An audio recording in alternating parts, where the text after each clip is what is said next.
Saksak natin. 1, wala. 2, wala. 3, wala. Yan, tingnan natin yung shafting kung malambot. Medyo, yan, malambot naman yung kanyang shafting. May freewheeling, ayun, no? Pero, yan, naka number 3. 1, 2, 3. Walang ugong. Kaya, chichagin natin tong fuse nya. Pag ganito. Ayan. Tanggalin yung cover. Tapos, may 4 na tornilyo yan. 1, 2, 3, bago 4. Tapos, tanggalin nyo rin dito yan. Ayan. Tapos, ito, tanggalin nyo din yan. Ayan, tanggalin nyo yan. Tapos, dahan-dahanin nyo ngayon yung bubuksan.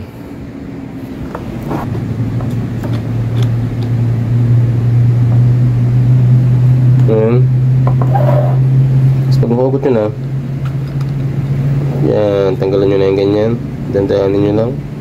Tapos, tingnan natin kung ito yung may fuse. Ayun. Nakikita nyo. Yung puti na yan, yan ang fuse. Kaya, yan ang ating puoperahin, tatanggalin. Nandiyan ang fuse nya sa loob. Yan. Nakatago na yan. Yan. Yan, ito na. Nilabas ko na yung fuse. Ating puputulin na yan. Tapos, papalitan natin ng bagong fuse. Yan.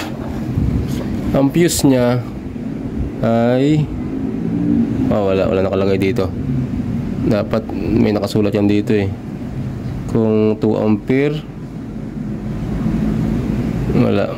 wala siyang nakalagay. Tapos dudugsong natin ito ng bagong fuse dito. Ito yung ating fuse. Tama yung ating hinala. Ito yung luma. Tapos ito yung bago. Kaya kabit ko. Subukan natin siya. Ayan, nakabit na. Hindi ko muna lagay itong cover. Ayan. Dapat ang electric pan nyo, ganito ang freewheeling yan. Malambot lang siya. Pagayan mo.